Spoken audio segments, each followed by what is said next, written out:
दोस्तों अस्सलाम वालेकुम। मां आहियां अली गुलमला।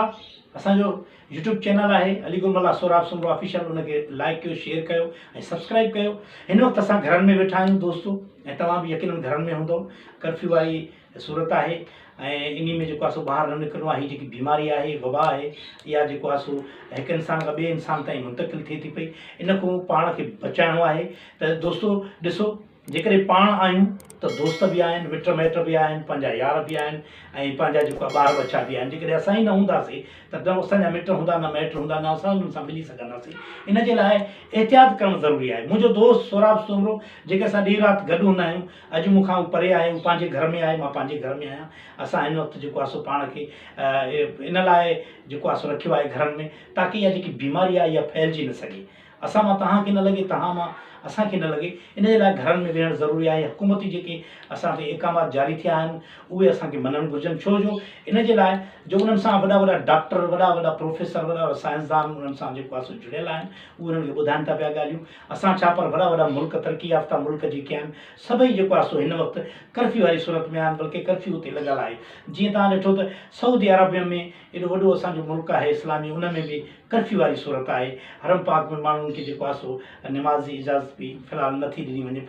जेके पढ़नि था त परे परे जेको आहे सो उहे आहिनि। त प्यारा दोस्तों, ख़ासि करे हिते जेके माण्हू आहिनि पंहिंजे तरफ़ां ॻाल्हियूं था कनि पिया, गॾु हलो, का मिलण में कुझु बि न आहे, हथु मिलाइण में कुझु बि न आहे। दोस्तों जेको आहे सो बीमारी खां बचणु, ज़िंदगी बचाइणु सुनत आहे ऐं उन ते असांखे अमल करिणो आहे।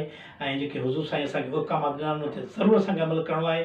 ज़िंदगी बचाइणी आहे पंहिंजी ऐं पंहिंजे मिटनि माइटनि जी। त प्यारा दोस्तों, हीअ तव्हां ॾिसो, हीअ जेको मौलवी साहिबु आहे ऐं जेको मेंबर ते वेही करे अहिड़े क़िस्म जूं ॻाल्हियूं करे थो, जंहिंमें इंतिशार बि जेको आहे फैलिबो। त इन जे अहिड़ी ॻाल्हियुनि ते चवण में न अचो।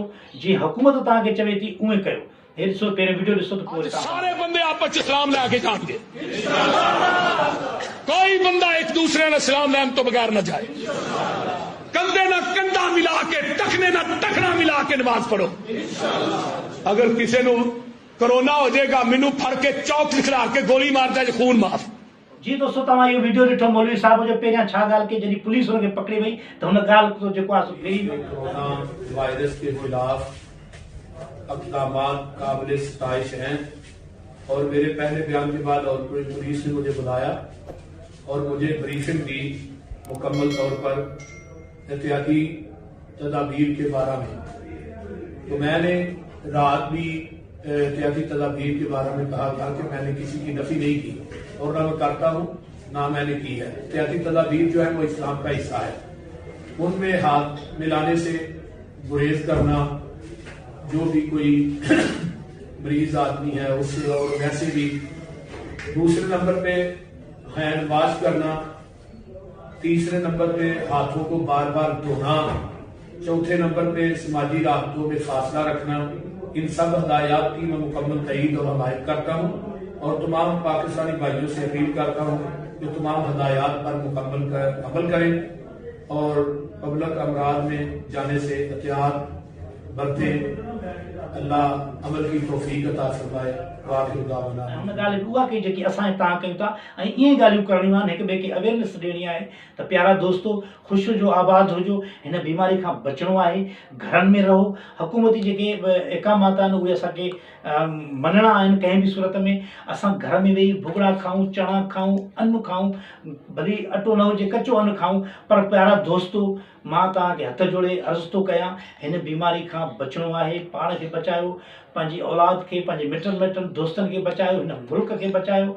ताकी असां हूंदासीं त दोस्त बि हूंदा, उन्हनि सां मिलंदासीं, जुलंदासीं। त प्यारा दोस्तों, मां कोई एॾो वॾो माण्हू न आहियां, पर जीअं त असां रोल माण्हू आहियूं, असां रुलंदा आहियूं मुख़्तलिफ़ शोज़ में, हेॾे होॾे माण्हू सां मिलाप हूंदो आहे। अॼु असां घर वेही रहिया आहियूं इन जे लाइ, ताकी बीमारी फैलिजे न। त प्यारा दोस्तों, ख़ुदा रा घरनि में वेहो ऐं कंहिंखे बि अगरि ज़रूरत आहे, कंहिं सामान जी शनाख्ती कार्ड खणी वञे। का फोर्सिस अगरि तव्हांखे रोके थी त उनखे शनाख्ती कार्ड ॾेखारे, उनखे ॿुधाए त मां सामान थो वठणु आहियां या दवा थो वठणु आहियां, हू तव्हांखे जेको आहे छॾींदा। वरी ॿिए ॾींहं ते जेको आहे सो कंहिं बि शइ ज़रूरत हुजे तव्हां वञी सघो था। त फ़िलहालु 15 ॾींहं जेको असांखे ऑर्डर मिलियो आहे, उन ऑर्डर जी जेको आहे सो इक़ामात खे असां मञियूं ऐं घरनि में रहूं, ताकी बीमारी जेको आहे सो टरी वञे। ख़ुशि हुजो, आबाद हुजो।